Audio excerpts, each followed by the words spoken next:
Hello, everybody, and welcome back to Getaway Day. It is January 2023. This is now the third calendar year that Gautam and I have been podcasting, and I am really freaking excited, which I guess probably should mention for those of you who may not know. I am Mason. With me, as always, is my best friend and co-host, Gautam. How are you doing, buddy? How was your holidays? What are you looking forward to in the new year? Happy New Year, and my holiday was great. Lots of time off. I'm very exhausted today after going back to work, but got another exciting season ahead of us of baseball and Getaway Day, and we've got some great things in store for our listeners, and yeah, looking forward to it. Same, and we'll kind of get to those things that we've got in store here in a bit. I kind of want to use that as our build up to our main topic today. But I think we do need to probably go back and finish up some of the free agent talk. And I say finish up. It's looking like we got a long ways to go on one of these. I'm so confused. And of course, I'm talking about Carlos Correa. And I think we had recorded our last episode of 2022 before he had signed, before he had accepted a deal with the Mets. Right. So he had agreed to a deal with the San Francisco Giants for 12 years and 13 years and $350 million. It came out the day we recorded our last podcast that there were some concerns with his physical by the Giants. So that's kind of where we were left in the dark. But Gowie, what has happened since? Because it makes no sense to me. So if you could share or shed any light on this, I would appreciate it. Yeah. So the day that his press conference with the Giants, his intro press conference was canceled, that same night, it broke in the middle of the night that Carlos Correa is signing a 12-year deal for 300 and I don't remember what the number is now, but 315 million for 12 years with the New York Mets. So Steve Cohen pounced in when the Giants were kind of balking at the physical results, and they clearly were not comfortable making that kind of long-term commitment for Correa. Steve Cohen jumps in and, he gets a discounted deal in some ways because, he's paying less. He gave Correa one fewer year. Correa takes his physical on Thursday of that same week.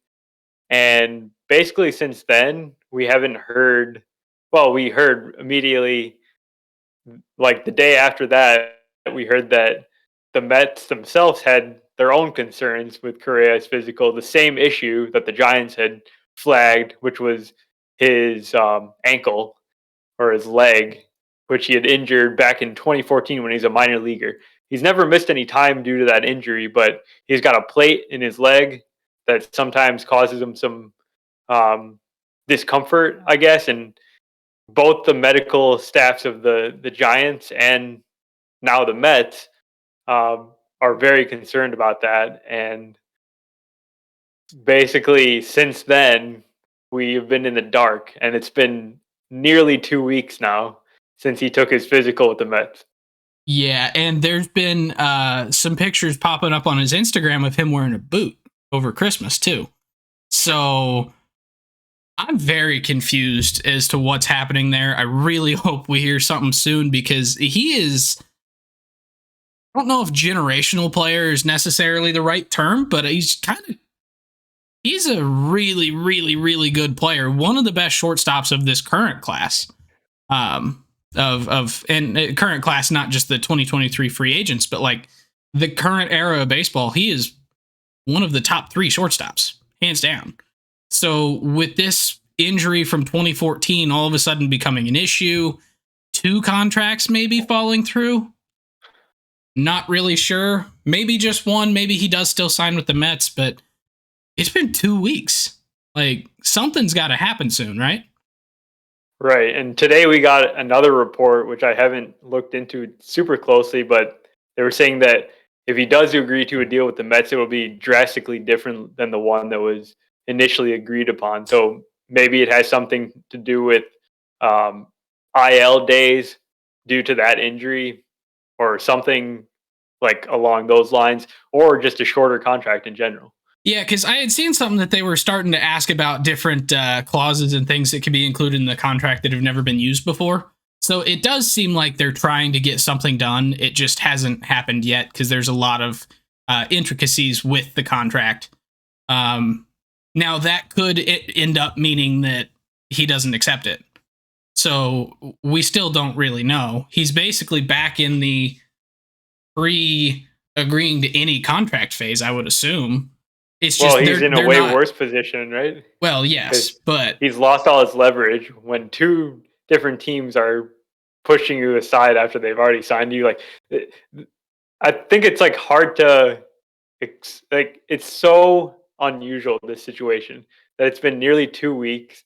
I realize Christmas and New Year like came in the middle of that, but still, the fact that we haven't had any resolution yet on this situation is very weird. yeah, yes, it is.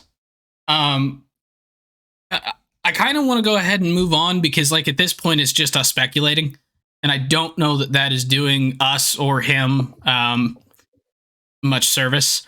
But we do have a couple other free agents that have signed here since we had our last episode. First being Gene Segura for 2 years and $17 million to the Miami Marlins. So, what do you think of that deal? It is rumored that he will be playing third base for the Marlins, which makes sense with Jazz Chisholm. And I mean, it really doesn't make sense because Jazz should be playing short. Segura should be playing second, and then Miggy Rojas should just not exist. But Miggy Rojas at short, Jazz Chisholm at second, Gene Segura at third. What do you think?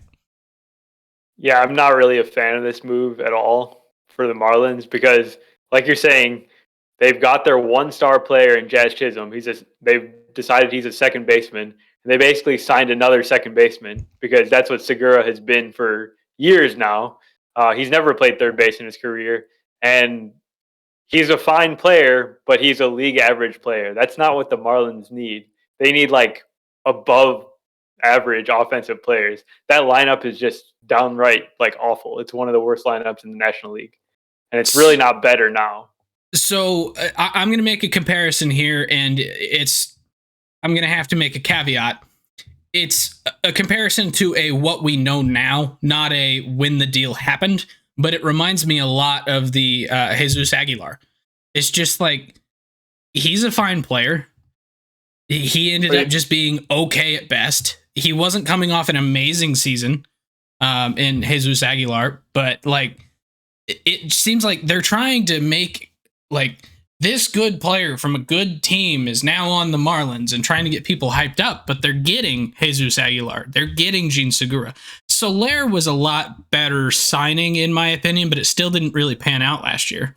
The two big signings they made last year in Jorge Soler and Avisail Garcia, they both kind of made sense at the time because they were like solid offensive performers. They just both had really terrible seasons and injuries and stuff. So I could see those guys bouncing back a little bit and helping them out, but they need more bats to go along with their pitching staff, which is, very good to one of the best, probably in the National League.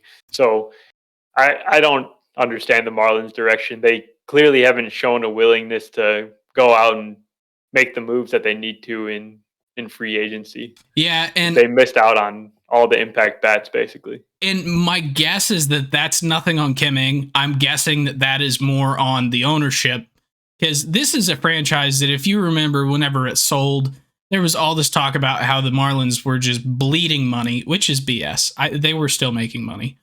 But like they were trying to get the team's finances under control and trying to make it so that they're actually generating more revenue. They sold off all their good players, tried to cut salary. And we're still kind of in that point where they've not turned it back around to spending.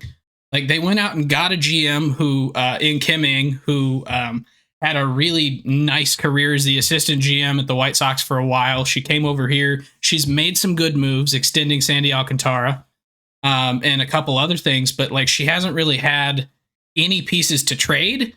And it doesn't seem like she's been giving money to go out and improve through free agency. So they're kind of just in a rut.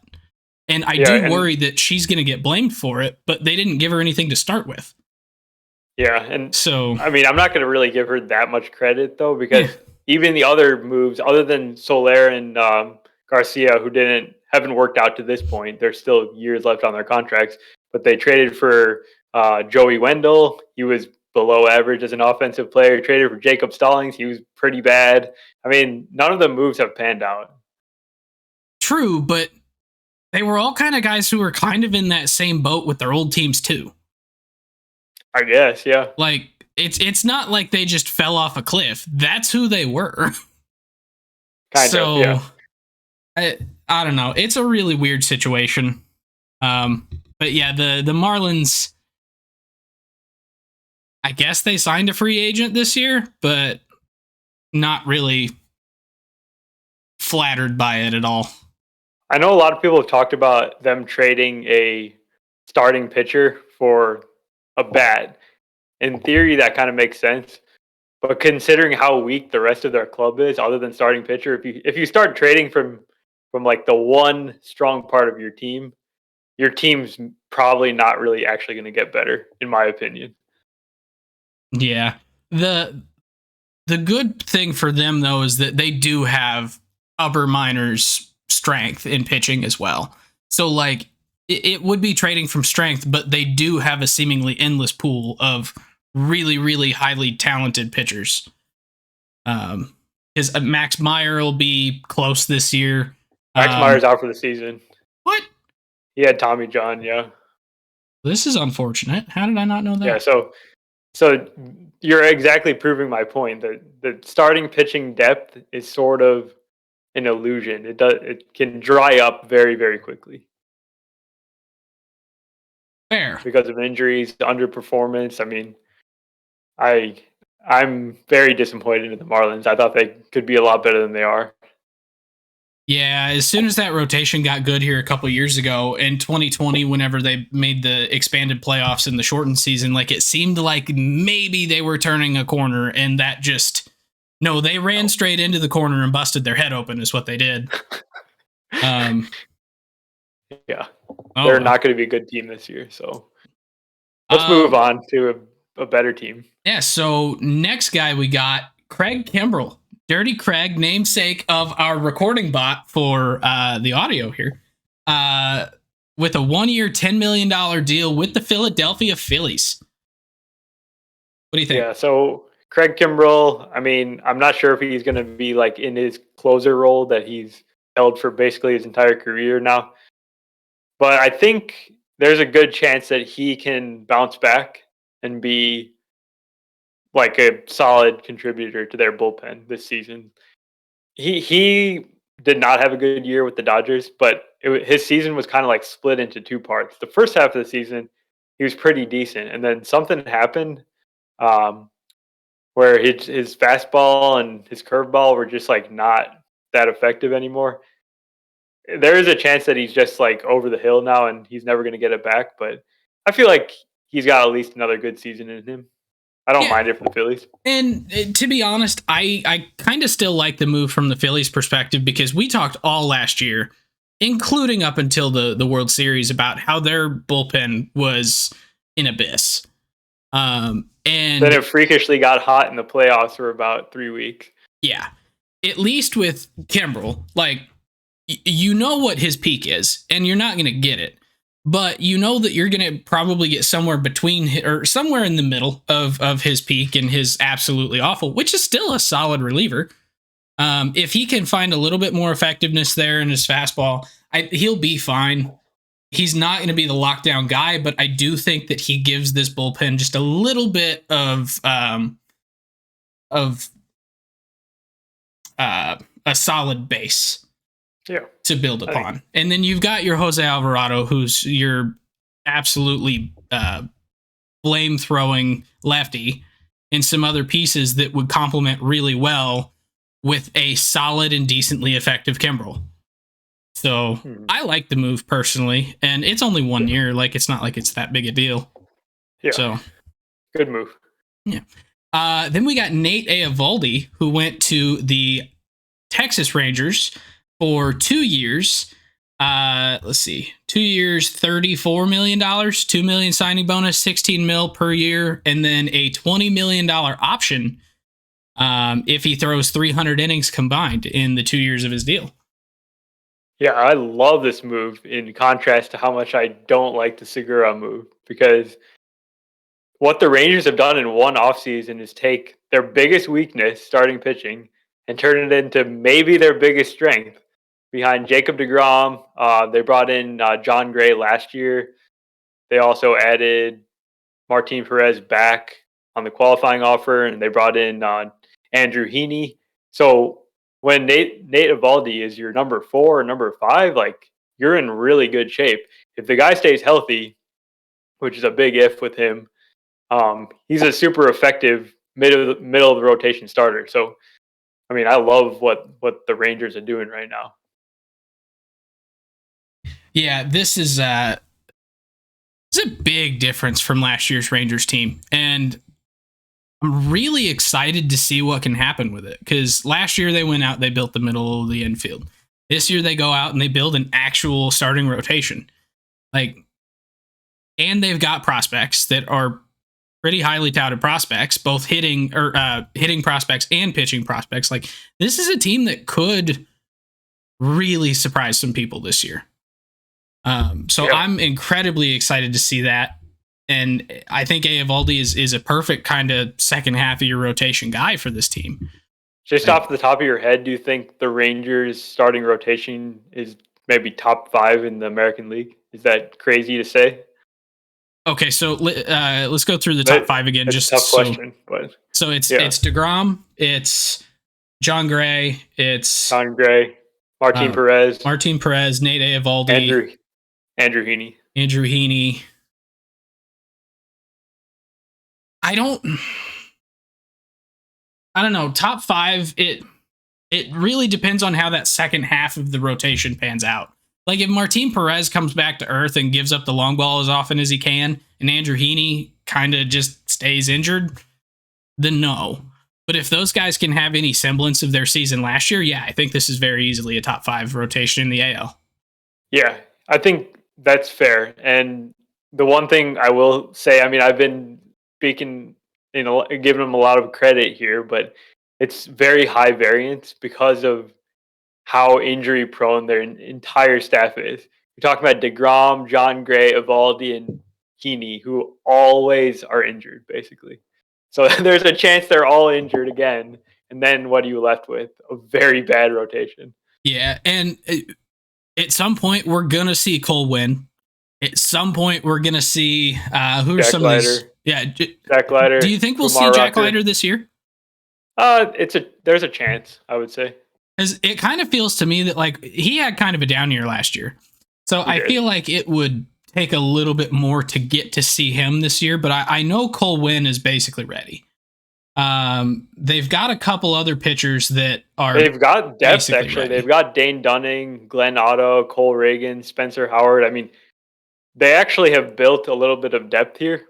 Those guys aren't necessarily like number 2 starters, but they can probably start at the major league level. Some of them.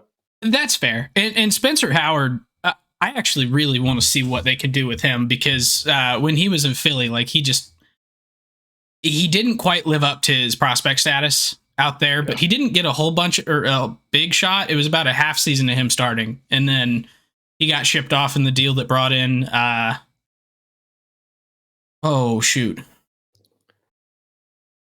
Gibson. Oh, yeah, probably. Yeah, because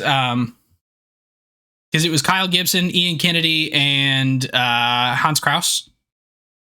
Yeah, that's right. So, did I just remember an entire trade from multiple years ago?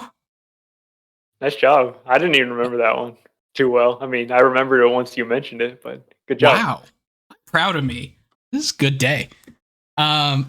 But yeah, this is a team that just, it really, really intrigues me. The AL West this year, I think, just went from being a one-horse show 2 years ago to maybe being a 3-horse race. Yeah. I would say the Astros are still ahead right now, but yeah, I think the other teams like the Mariners and the Rangers can at least be competitive in the wild card, if not challenging the Astros pretty soon. Yeah. Like it's hard to surpass the Astros as the favorite in that division. But I do think this is going to be the most competition that they've had in a while. So, okay, the last, well, maybe not the last, because I got one more that I want to ask you about after this. But let's talk a little bit about the big move that happened, and that was a trade between the Toronto Blue Jays and the Arizona Diamondbacks. And this is a trade that saw Dalton Varsho going to the Toronto Blue Jays, presumably to become a full-time outfielder, in exchange for 1 year of 1 year of Lourdes Gurriel, and basically a full 6 years of Gabby Moreno to be the catcher of the future for the Diamondbacks. I know you did a little breakdown of it the other day that was here on our TikTok, YouTube Shorts, whatever. But in 2 sentences or less, who won this trade and why? I can't give a winner. Like, I love this trade because it's not like regular trades where one team is selling off like a good player from their team and trying to get better for the future. Then the team that receives the good players maybe like giving up a little bit of their, minor league depth or whatever. Like the Sean Murphy trade is a perfect example of that. The A's and the Braves. One team trades their established major leaguer, they get back a bunch of prospects in return. That's how like 75% of trades work, I feel like. This one is really interesting because both teams are trying to win right now, and they're both trading from their depth. Basically, the Diamondbacks had like 5 different left-handed outfielders. They needed to trade one. And the Blue Jays had a bunch of catchers, and they needed to trade one. So it was kind of a match like that. And plus, the Blue Jays get a left-handed bat that actually has a little bit of power, unlike Kevin Kiermaier. Mm-hmm. They'll have really good defense, I think. And then you got to love it for the Diamondbacks as well because they get a catcher who's got like all-star upside, really great defensive catcher, makes a lot of contact. And then Gurriel, who's been a good player for quite a while now. He just had kind of a down year with injuries and stuff. So I don't know. I can't pick a winner.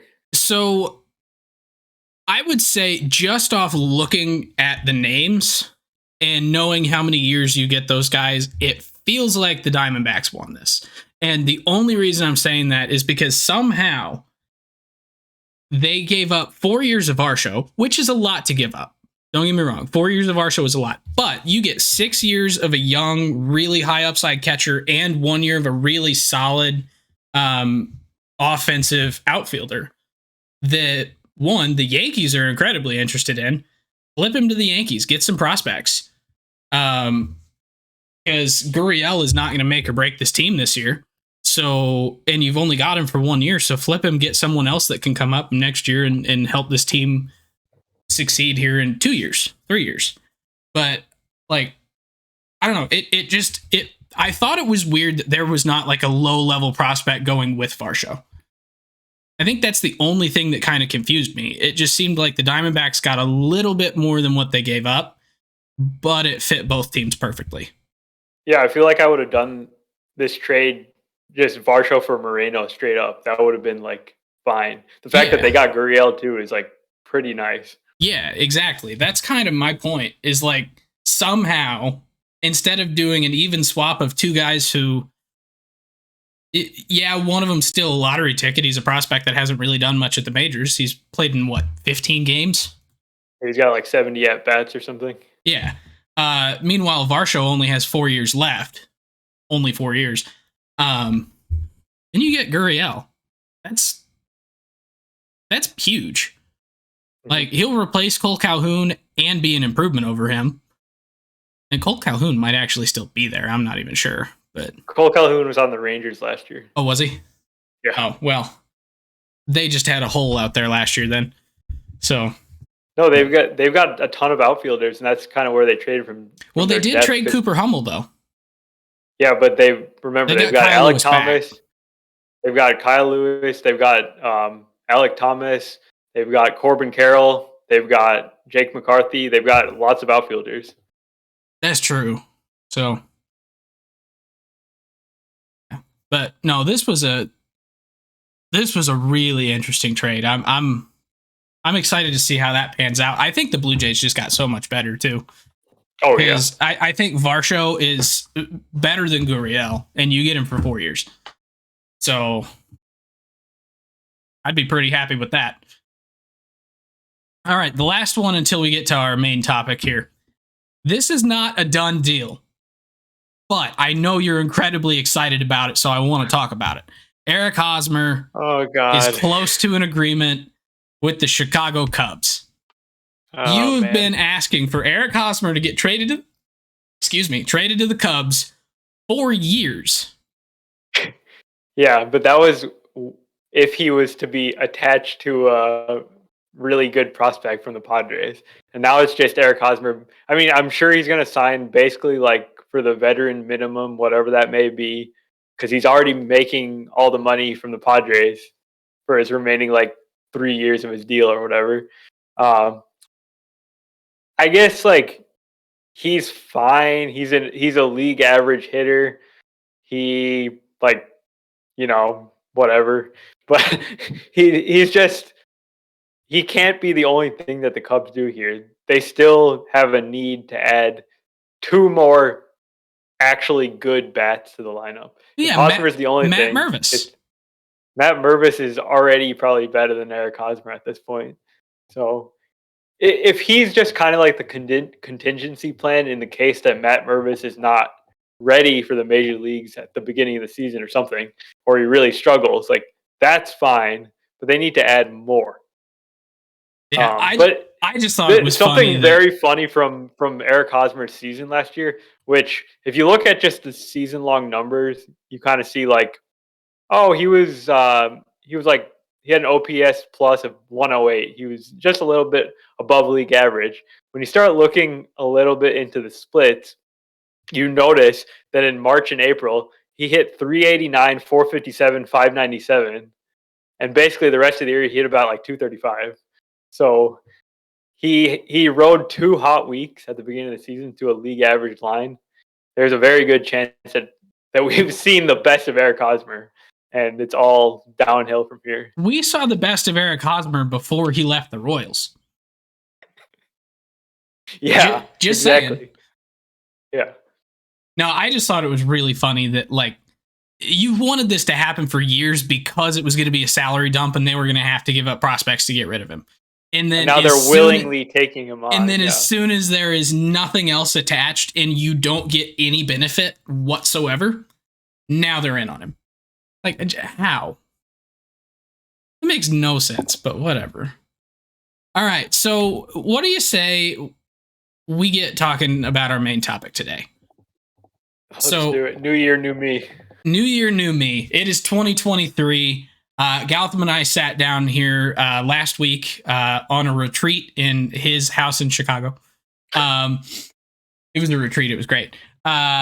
We kind of put together some goals for the podcast for the year, and there's a couple of them that we wanted to kind of share with you guys because we do have plans to really increase the podcast to kind of a new level. So last year we were just kind of gaining our footing. We had just kind of been talking into a microphone. The quality was really not good from an audio standpoint. I listened back to episode 1 the other day, and the content, what we were saying, I liked it. The sound was just bad. Oh my God.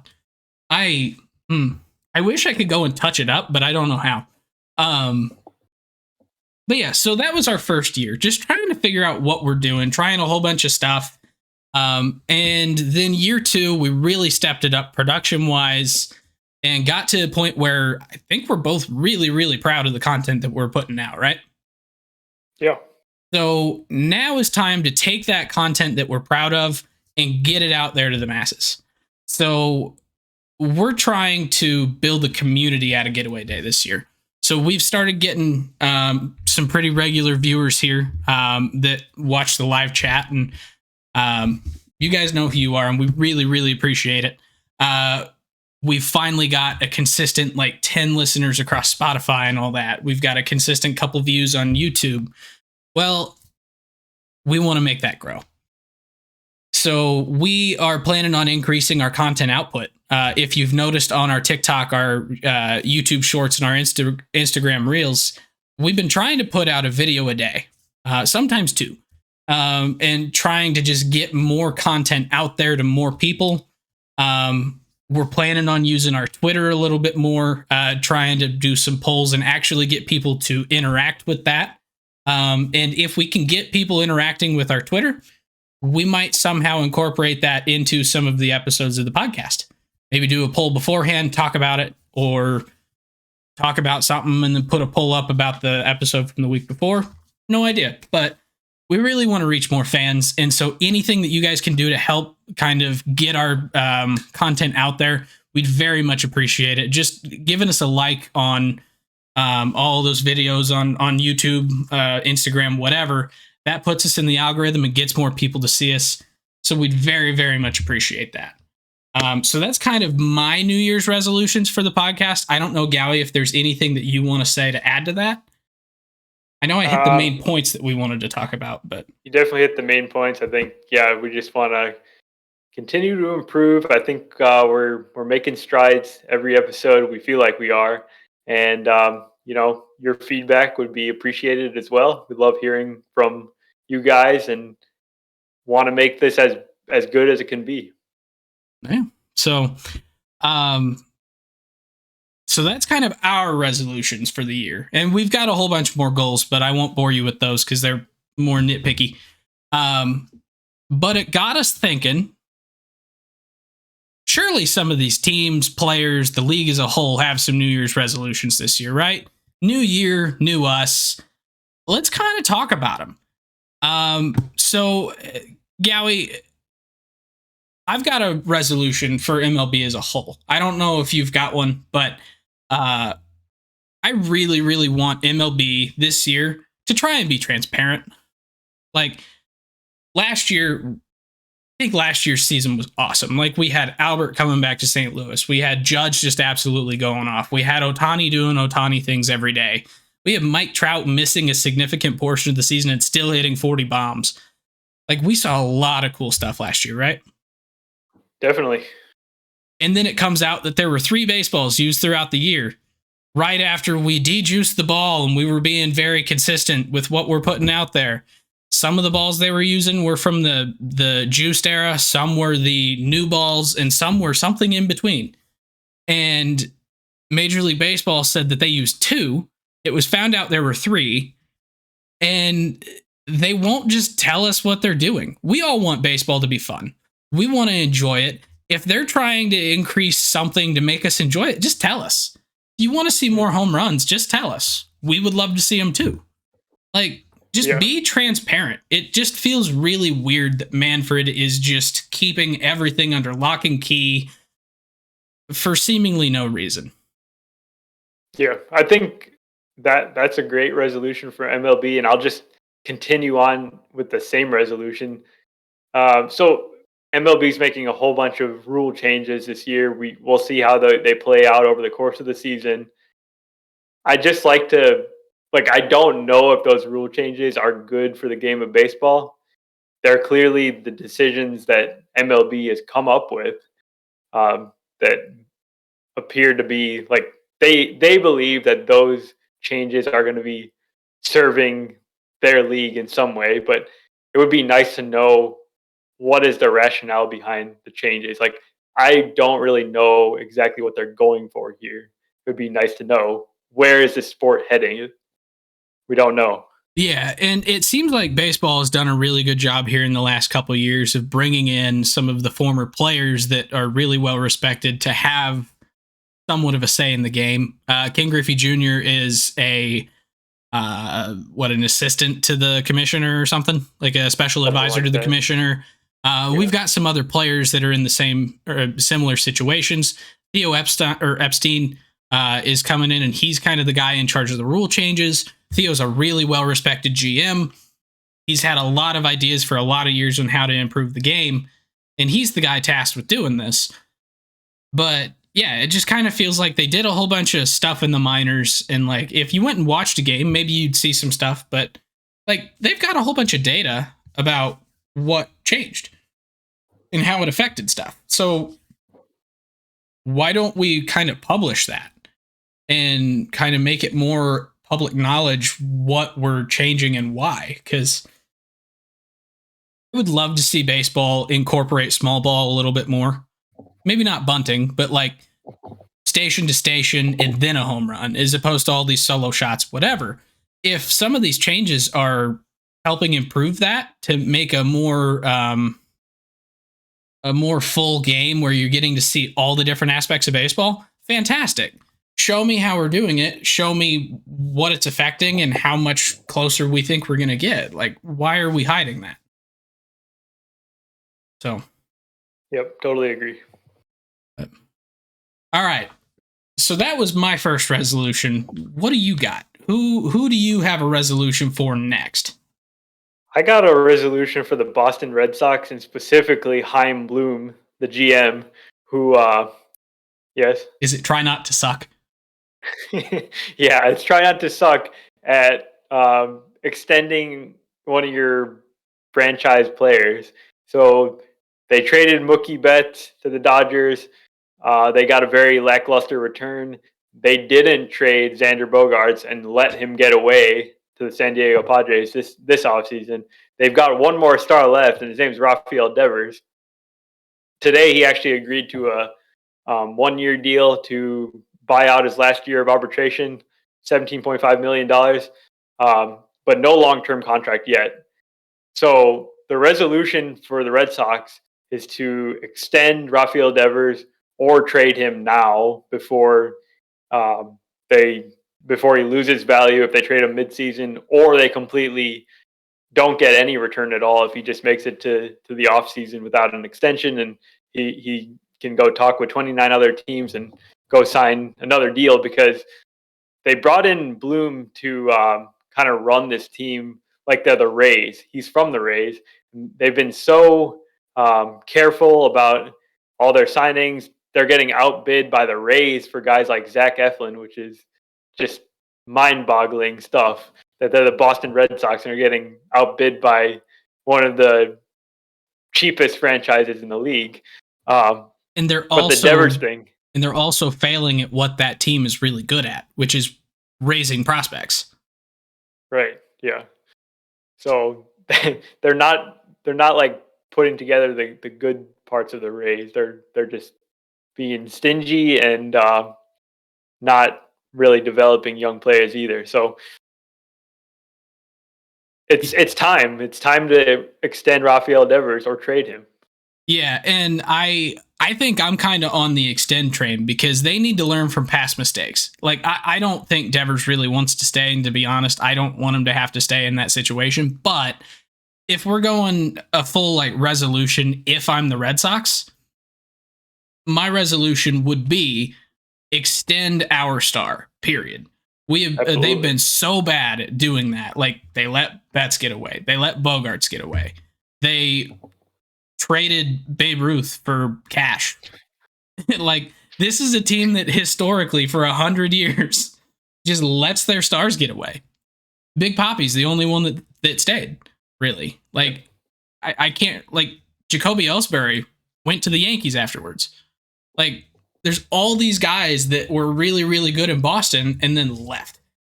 Get it done. Get the guy. Have your franchise player and build around him. That is what they need to be doing. He's going to end up leaving, and then Bobby Dahlbeck manning first base is going to be their star. Like, that's kind of what I see happening now. And Dahlbeck is a fine player, but he's not what he was cracked up to be. So, like, I don't know. They need to get it done. So. Yeah. Yeah, I don't have much else to add. Just that maybe it is a good sign that he did actually sign a contract today, because that means that the sides are agreeing at least on one thing, which is his value for this upcoming season. So that's a good first step. Maybe that means that he can agree to a extension, but remains to be seen. We'll see. Yeah. All right. So I'm actually going to skip one in the list here. So I want to make a resolution for the St. Louis Cardinals, and not really the team, specifically the broadcast team. So as you guys may know, there's been some issues with the Cardinals broadcast team, and I'm not going to get into all that because Dan McLaughlin has got some health issues and some mental health issues that he's been working through for about 12 years now. And so I'm not going to say anything bad about him because that's a difficult situation for him, his family, everyone involved. But the Cardinals are kind of sitting here at a crossroads. They've just lost their longtime play-by-play guy for the TV broadcasts. And then on top of that, they're still putting out Jim Edmonds, who has to apologize seemingly every couple weeks on air for things that he said. So I think it's time that the Cardinals go out and they basically start from scratch with the broadcast team and build a product that can last for 50 years like Mike Shannon did. And so I don't know who it's going to be. I would love to see a guy like Rick Horton come back from radio to TV and become the play-by-play guy, because he's been doing play-by-play on radio for a while. He was really good on TV. Or they need to go outside entirely, find someone to come in and take over that role. But this is an organization that is popular and successful as they are because of the reach that they had. They basically run the entire Central South as far as baseball fandom goes. Arkansas, Louisiana, Alabama, like all those states tend to be Cardinals fans because KMOX was broadcast out there. So they really need to do the right thing and get the right guy for their broadcast team to replace Dan McLaughlin, who was beloved as a broadcaster. But it is time after 3 DUIs that he steps away to take care of himself and his family. And then the Cardinals need to do this right. So that's my resolution. I don't know if you have anything to say to that, but all right, we'll move on. What do you got? Fernando Tatis. All right. He resolution for Fernando Tatis is to, focus on baseball. And that one's it's tough to talk about this kind of stuff because I'm all for people in any profession, doing things outside of work, having their own hobbies and things. But the things that Fernando Tatis seems to have gotten away from his profession and whatever he's been doing outside of work is not helping him able to do his job the right way. Motorcycle accidents are not a good thing for baseball players. Anyone really, but they really make it difficult to play baseball if you're getting hurt on your motorcycle. Obviously, the PED suspension is going to affect the beginning of this season, and it's really affected his public image. Not that that's the most important thing, but right now he needs to just get back to playing baseball, focusing on baseball, and if he does that, he's going to be great because he's so talented. I have no doubt that he can get back to being the player that he was. He just kind of needs to put his head down and do his job right now. Yeah, he's got a lot of relationships to repair there in the clubhouse at the Padres as well. So he's a really fun player to watch on the field. But yeah, he needs to buckle down, get all that figured out, kind of repair his relationships there, and focus on baseball. Because it kind of seems like him being touted is like the face maybe got to his head a little bit. So let's buckle down, buddy. All right, I'm also going with a player. I've got a resolution for Cody B. And we talk about Cody Bellinger a lot here. So I'm not really going to get into like what I think is wrong with him, why he's kind of fallen off. But the biggest thing for Cody Bellinger is he needs to be confident in himself. I think that's probably the single biggest issue. Like we've talked about how he's had a whole bunch of different swings. We've talked about how he's working on this and that and always tweaking. He doesn't seem to be confident. And I think that is kind of the crux of it. Like if you're not confident in what you're doing, you're not going to succeed. He's now got a chance to go to the Cubs, to play center field every day for them, and reset his career. Like he's got MVP potential. He's already won one. He won a Rookie of the Year. Like this is a guy that can do it when he's confident. So my resolution for Cody B is just believe in yourself, dude. Be confident. You got this. You're an MVP. You can do it again. Yeah, that was really well said. I think that maybe what he's been lacking these last couple of years, and maybe that's paired with the injury struggles that he's had. He just hasn't been able to trust his body to do the things that he used to be able to do when he was the MVP guy. So maybe time is healing his physical wounds, but getting to play in Wrigley Field probably like a lot lower stress than what he's been doing. I mean, it's obviously still going to be stressful, but you know what I mean. Like he has the runway here to um, change people's like perspective on him, and he can relaunch his career here now and be an awesome free agent next winter. And to When be he'll be honest, 29, yeah. if he does well this year, he might not be a free agent. He might get extended. Like he seems like a guy that if he does well in Wrigley, that you would want to keep around. Oh yeah, I'm sure if he has a great season, obviously Cubs fans and the Cubs would want to keep him, but he'll have the chance to go get himself paid. That's true. All right, so I have one more team that I have a resolution for, and that is the Kansas City Royals. And this is a pretty simple resolution.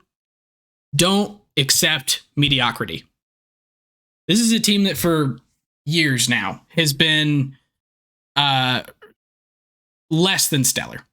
I think that's the nice way to say it, right? Less than stellar. God awful. Yeah. Pretty terrible. Yeah. They went out and when Ned Yost retired, they replaced him with Mike Matheny. Mike Matheny got fired from the Cardinals for kind of underperforming, yada, yada, yada. They lost all of their big players that got them to a World Series championship in 2015. Guys like Mike Moustakas, guys like Eric Hosmer, Alex Gordon retired after, I think, 2017 or 18. And so they kind of lost their entire core. And since then, they've kind of just not really known how to get back to that. They've had these prospects, especially the pitching prospects like Jackson Kowar, Brady Singer, Daniel Lynch, Chris Bubich, Cesar Hernandez. Like they've had a lot of highly touted pitching prospects, and none of them have really panned out yet. And we're now at like year 3 or 4 for some of them. They've not gone out and signed free agents really. They're kind of just accepting mediocrity, waiting for something to happen, waiting for a guy to pop off, a guy like Bobby Witt Jr. But if Bobby Witt pops off, but no one else does, you're just wasting his best years. So mediocrity is no longer acceptable for the Kansas City Royals, and they need to go into 2023 with that mindset. They have a new manager this year. I don't remember who it is, but yeah. So they have a new GM, JJ Piccolo, and he hired a new manager, Matt Quattraro. Very hard name to say, but that's at least them turning a new leaf. And I completely agree. And I want to just go back to the pitching thing. I think in 2023, the Royals need to see some positive steps forward in the pitching department because it's not from a lack of talent. They have a bunch of first round pitchers on their team, and none of them seem to have panned out at all. That can't be like an accident. It's because they just do not seem like they know how to develop pitchers. Brady Singer actually had a pretty good second half last year, so maybe that's something to build on. And they got to have more of that. And they have talent even on the offensive side beyond Bobby Witt. Like they have MJ Melendez, they got Michael Massey. I mean, Vinny Pasquantino. I mean, they have a whole bunch of guys that have the makings of this team being actually good, but they need to develop.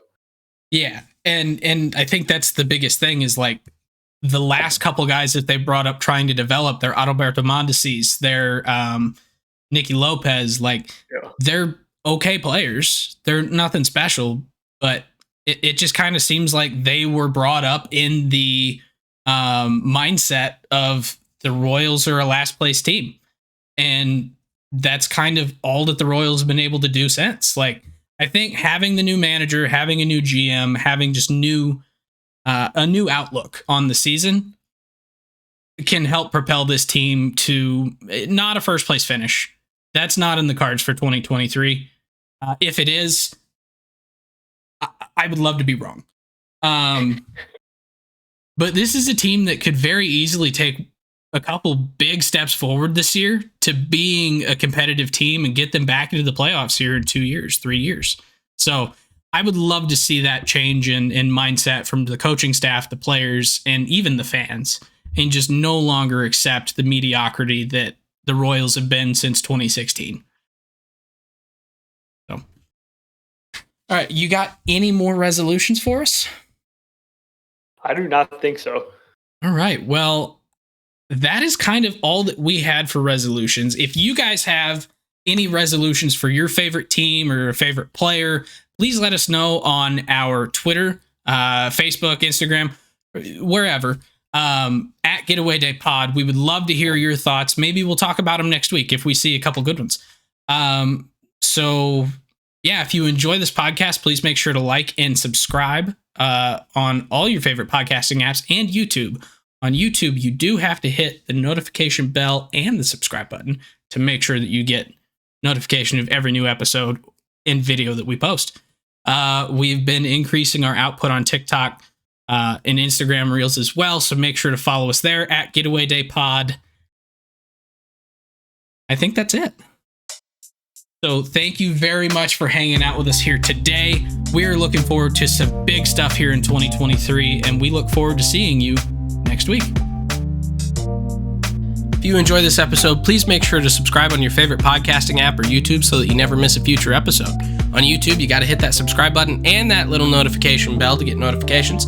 You can also follow us on Twitter, Facebook, and TikTok at Getaway Day Pod.